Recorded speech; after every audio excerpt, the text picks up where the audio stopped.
One of the most amazing things you can ever experience or watch is watching a butterfly leave a cocoon, and it's been formed in that cocoon, and it's time to stretch its wing.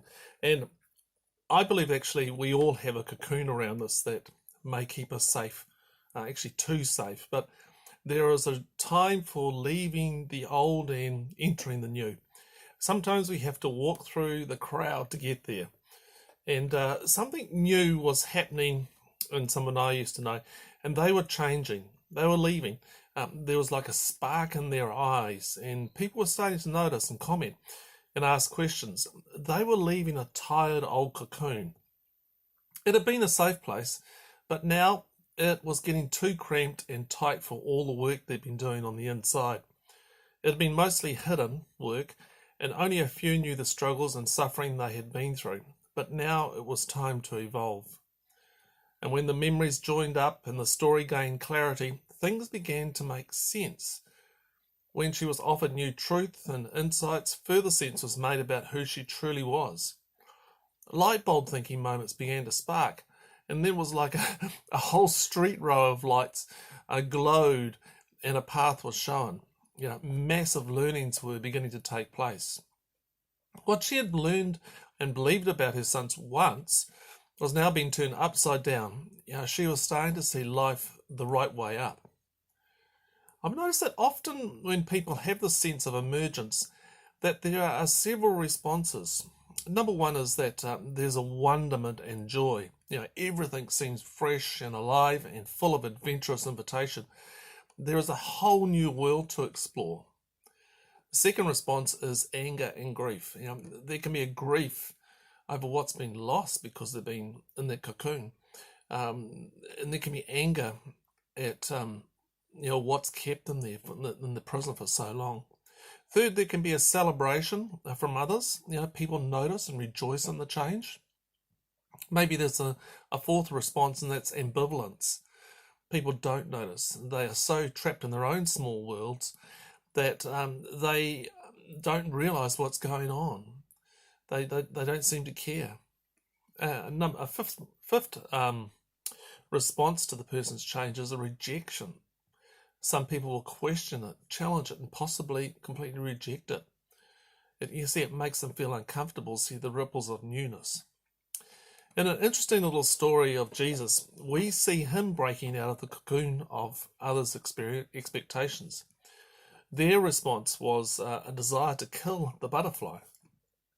He had just announced to his township who he really was, and they didn't take kindly to his divinity.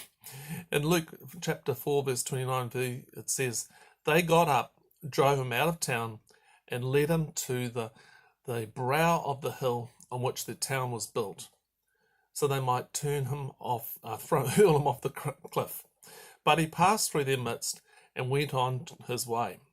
At times you have to leave the town that you've been in for so long and leave the mindset of that town. The next time he came to town, the town still kept him in the framework of the past. In Matthew 13, it says that he came to the hometown and began to teach the people in their synagogue, so that they were astounded and said, where did this man get this wisdom from and his deeds of power? Is not this the carpenter's son? Is this not Mary's son? And are not his brothers James and Joseph and Simon and Judas? We know them all. And are not all his sisters here with us? Where did this man get all this? And they took offense at him. But Jesus said to them, prophets are without honor except in their own country and in their own house. And he did not do many deeds of power because of their unbelief. The town saw Jesus as a carpenter, as a carpenter's son. And Mary's son and sisters and brothers. That was his identity for which they could place him in. The markers of identity were true. But he had left the cocoon of their context. They were trying to fit the box of their context around the Son of God, and that's impossible. No miracles happened there. Nothing of life-changing power happened for them. Jesus moved on through the crowd yet again, leaving them behind in their own cocoon. What's your cocoon? What are the walls you are pressing up against that need to be broken, need to be pulled apart? Are there some beliefs about yourself that you need to tear away? Are you allowing others to define your town? There is a beauty and a purpose that may well be waiting for expression. Let it come in its own time and walk through the crowd, because, as Mother Teresa said, it's between you and God. It was never between you and them anyway. Some quotes for us to consider. I really like this one from Anisanen. And the day came when the risk to remain tight in a bud was more painful than the risk it took to blossom. Life is a process of becoming, a combination of states we have to go through. Where people fail is that they wish to elect a state and remain in it. This is a kind of death. Living never wore one out as much as the effort not to live.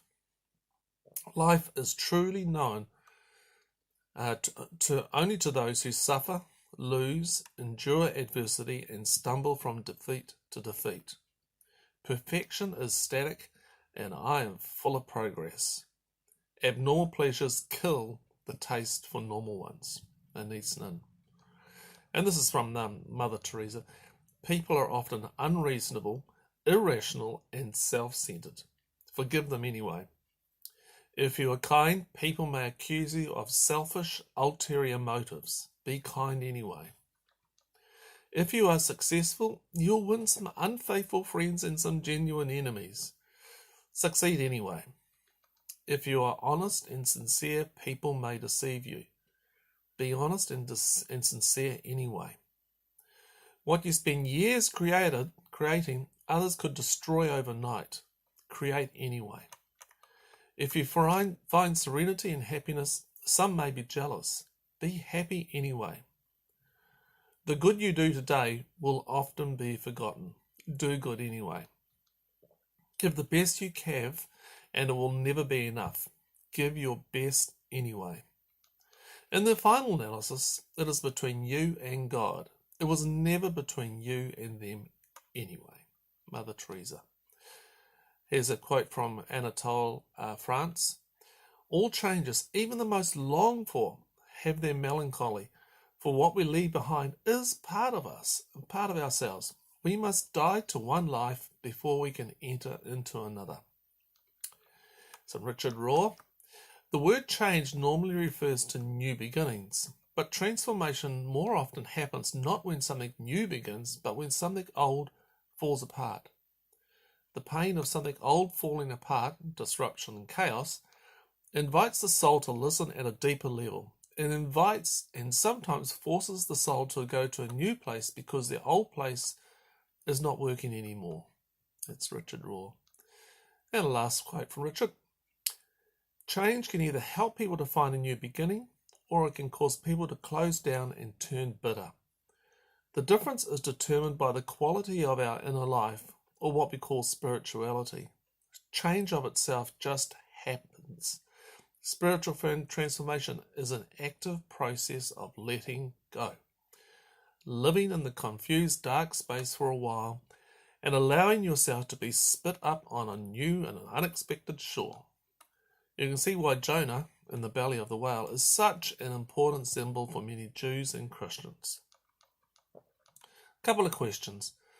What frameworks do you and others keep yourself in?